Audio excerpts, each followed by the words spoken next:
वहीं मध्य प्रदेश में संविदा स्वास्थ्यकर्मी हड़ताल पर हैं। नियमित करने की मांग को लेकर वो सड़कों पर हैं। उनके काम पर नहीं आने से अब स्वास्थ्य सेवा चरमरा रही है। ये स्थिति तब है जब कोरोना का अलर्ट जारी हो चुका है।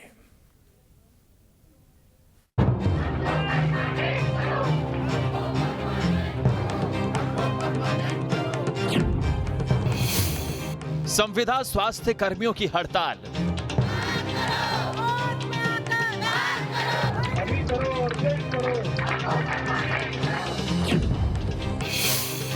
कोविड बढ़ा तो बिगड़ेगा सूरत हाल।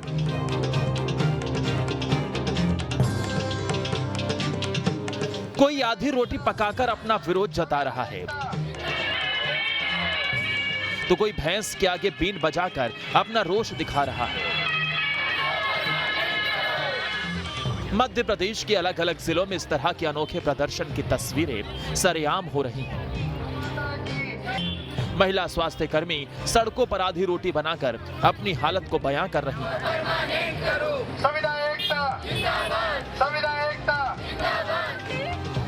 सरकार को ये बताना चाहती हैं कि उतने पैसों में घर का गुजारा करना मुश्किल हो जाता है, लिहाजा सरकार उन्हें नियमित करे।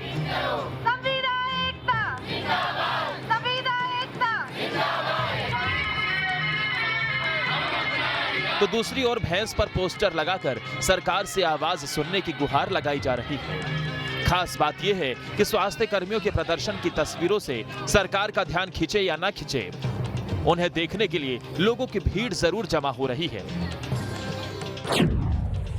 दरअसल कर्मचारियों की मांग है कि अस्थायी कर्मचारियों को नियमित किया जाए, विभागों में खाली पद भरे जाएं, सीधी भर्ती की जाए, आउटसोर्स में लगे कर्मचारियों को नियमित किया जाए।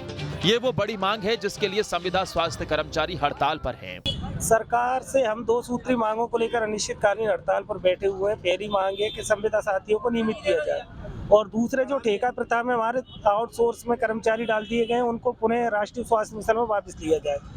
15 दिसंबर के पहले हम 7 दिसंबर के चरणबद्ध आंदोलन कर रहे थे। कई ज्ञापनों के माध्यम से सिंधिया जी, सिलावट जी, प्रदुमन जी सारे लोगों को बता चुके, लेकिन कहीं निराकरण नहीं निकला। जब मजबूरी में जाके 15 दिसंबर से सारा काम बंद करके मध्य प्रदेश के 32,000 संविदा स्वास्थ्य कर्मचारी ठंड में रोडों पर पड़ा है। प्रदेश में संविदा कर्मियों की संख्या पर गौर करें तो 700 doctor, 1500 staff nurse, 5000 ANM, 1000 pharmacist, 1800 technician और 3200 डेटा एंट्री ऑपरेटर हैं। अब आपको बताते हैं कि आखिर इस हड़ताल के साइड इफेक्ट क्या हैं। तो दरअसल कोरोना जांच प्रभावित हो रही है, ब्लड सैंपल कलेक्शन में दिक्कत हो रही है, एक्सरे का काम प्रभावित हो रहा है, वार्ड में नर्सिंग स्टाफ की कमी हो रही है, डेटा एंट्री ऑपरेटर नहीं होने से पर्चा बनाने में दिक्कत हो रही है।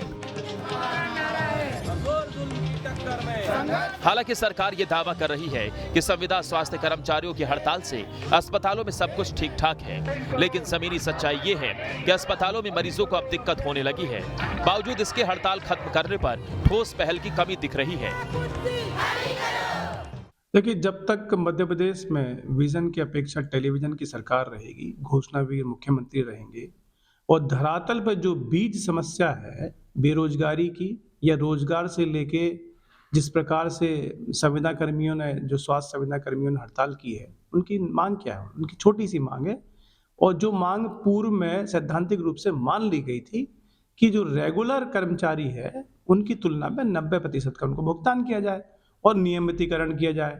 तो रोजगार तो सबका हक है। दूसरी बात, सबसे मुख्य बात यह है कि आज वरीयता क्या है? आज वरीयता यह है कि बड़ी बड़ी घोषणाएं कल प्रधानमंत्री जी ने कर दी। कोरोना आपदा सामने है, यही संविदा कर्मी थे जिन्होंने पूर्व कोरोना की जो आपदा थी उसमें जान जोखिम में लगा के लोगों के स्वास्थ्य की रक्षा की। देखिए, निश्चित तौर पर मध्य प्रदेश सरकार कर्मचारियों के प्रति बहुत ही संवेदनशील है और निश्चित तौर पर इनकी बातचीत चल भी रही है, और मध्यस्थता में कहाँ अड़चन आ रही है ये ध्यान करने योग्य बात है।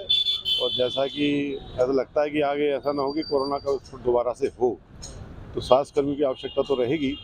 मेरी सहानुभूति उनके साथ में है, और मैं भी अपने स्तर पर प्रयास करूंगा कि सरकार से उनकी बातचीत अच्छे परिणाम स्वरूप परिणामूलक होना चाहिए। चौंकाने वाली बात तो यह है कि कोरोना पर प्रदेश अलर्ट पर है। सब कुछ बेहतर होने के दावे किए जा रहे हैं, लेकिन हकीकत यह है कि संविदा कर्मियों की हड़ताल से परेशानी बढ़ रही है। अभी राहत की बात यह है कि कोरोना के मामले कम हैं, लेकिन जिस तरह से चीन में कोरोना कहर बरपा रहा है, अगर उसका खतरा यहाँ दिखा तब क्या होगा? कोरोना की जांच कैसे होगी, टेस्टिंग कैसे होगी और इलाज कैसे होगा? पूरे मध्य प्रदेश में लगभग 32,000 संविदा स्वास्थ्य कर्मी हड़ताल पर बैठे हैं और उनकी यही मांग है कि उन्हें नियमित किया जाए, यानी परमानेंट कर्मचारियों की तरह उन्हें भी सुविधाएं दी जानी चाहिए। लगभग 32,000 ऐसे संविदा कर्मी हैं जो अलग अलग जिलों में अपनी मांगों पर अड़े हुए हैं, कहीं प्रदर्शन कर रहे हैं तो कहीं नुक्कड़ नाटक के जरिए सरकार तक अपनी बात पहुंचाने की कोशिश में जुटे हैं, लेकिन सरकार की तरफ से अभी तक उन्हें कोई ठोस भरोसा नहीं दिया गया। केवल वादे किए जाते हैं, ऐसे लगातार आरोप संविदा कर्मी लगा रहे हैं और वादे एक नहीं बल्कि मंत्रियों से लेकर मुख्यमंत्री तक भी कर चुकी है। अब पूरे प्रदेश में कोविड की एडवाइजरी जारी हो चुकी है और संविदा कर्मी हड़ताल पर बैठे हैं। स्वास्थ्य विभाग में व्यवस्थाएं गड़बड़ाने लगी हैं और हालात बिगड़े तो काम सबसे ज़्यादा ऐसे ही कर्मचारी करते हैं जो पिछले कुछ दिनों से हड़ताल पर बैठे हैं। रास्ता सरकार को ही निकालना पड़ेगा कि इन्हें रखना है या हटाना है। Vinod Sharma, news state.